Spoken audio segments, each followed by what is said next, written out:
Bonsoir Océane. Alors, si j'ai bien compris, à partir de ton Gantt, tu as des problèmes d'impression. Alors, je découvre ce que tu as fait, ce que tu as proposé.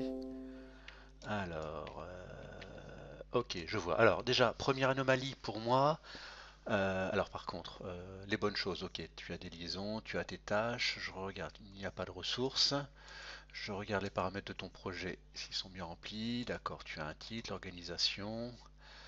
Ton calendrier de projet. Donc, ok, tu ne travailles pas le mercredi et le dimanche. Tu commences le 17 juillet 2018. Tu n'as pas défini de rôle. Ok. Alors, donc première anomalie que je constate, c'est en fait des noms de tâches relativement longs. Je m'explique. En gros, t'es. Oui, oh là, même en bas. Oui. En clair, ici, voilà, tu as des noms beaucoup trop longs pour faire partie d'un projet.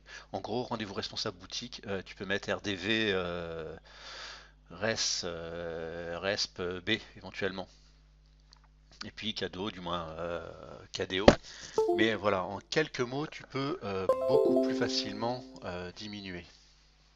Alors, oui, j'ai dû avoir un problème de son. Donc, il faudrait diminuer certains titres automatiquement pour les rendre beaucoup plus lisibles dans un Gantt. Donc, pour une gestion de projet, les titres, voilà, c'est un des paramètres de base.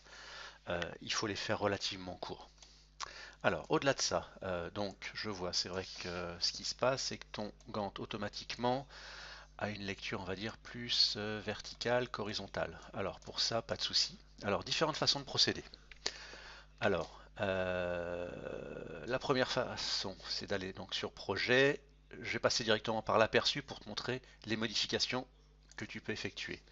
Alors, au niveau de l'aperçu, alors voilà, ça va arriver ici. Alors, il va falloir simplement travailler sur un format de papier. Là, je te conseille pour le cas précis, tu vas demander un ISO B0. L'ISO B0 va pouvoir te, voilà, va te permettre d'avoir une vue globale de ton projet. En clair, là on est à 50%, allez si je passe à 80%, il y a des chances que ça soit encore lisible et que ça tienne. Voilà. Donc à partir de là, il est déjà, l'intérêt c'est qu'on peut le prendre dans son intégralité. Le souci, voilà, ça va être les titres qui te faudrait réduire, selon moi. Ensuite, tu as juste à utiliser l'outil capture où tu fais une impression d'écran pour avoir cette partie globale de ton projet. C'est important de montrer d'abord une partie globale. Et ensuite, par contre, pour qu'il soit lisible, moi je te conseillerais.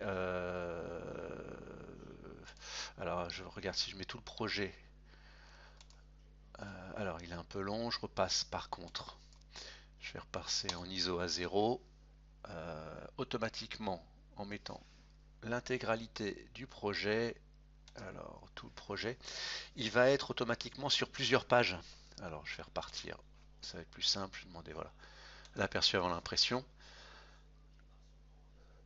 Alors, oui, j'ai l'ordinateur qui rame un peu, beaucoup d'applications sont ouvertes, alors je reviens ici, voilà. Pour qu'il soit lisible, c'est indispensable pour toi donc éventuellement au préalable d'élargir les colonnes. Alors je vais même le faire pour que ce soit réellement plus clair. Alors on va élargir les colonnes. Et donc là, ton programme ouais, est lisible partout. Donc réduire quand même un minimum si tu peux. Et ensuite, automatiquement, donc sur l'aperçu avant l'impression, il va te le proposer inévitablement sur plusieurs pages. Sache qu'en entreprise, on travaille automatiquement sur plusieurs pages. Sinon, il va être illisible. Donc là, ce qu'il faudrait, c'est qu'automatiquement, bah, que tu découpes au niveau des marges et que tu scotches.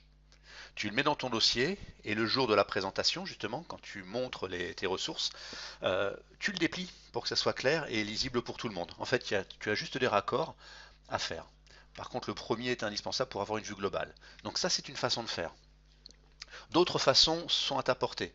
Tu peux aussi, donc sur l'onglet projet, tu peux utiliser l'exportation. L'exportation te donne trois façons différentes d'imprimer. Alors, en format image, fichier image, donc là le fichier image va t'imprimer automatiquement ce que tu as à l'écran. Le PDF, à voir aussi si ça peut t'intéresser. Le rapport HTML peut être très intéressant dans le sens où ça te donne un fichier HTML et donc cliquable. Je montre. Alors pour ça, je vais faire suivant. Je vais juste enregistrer l'emplacement pour y accéder rapidement. je valide. Donc là, il me génère un fichier HTML que je vais aller ouvrir. Donc là, tu le vois pas, mais je suis sur un autre écran. J'ouvre ma feuille et alors il me donne mon Gantt, mon Gantt. Alors attends, on va directement aller là. Alors le dernier, Gantt Project 2017-2018, vrai Gantt Frostforce, voilà, c'est celui-là. À partir de là, je clique sur mon Gantt. Alors, il pédale un peu dans la smoule.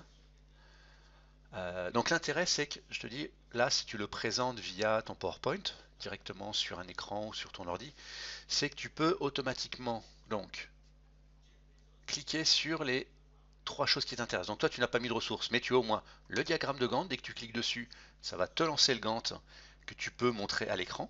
Donc là, tu le rends automatiquement dans son intégralité au niveau de l'écran. Et tu peux parler des tâches individuellement, voilà, en les présentant ici avec les dates de début, de fin et les infos que tu as mises dessus. Voilà, je pense avoir fait le tour. N'hésite pas à revenir vers moi.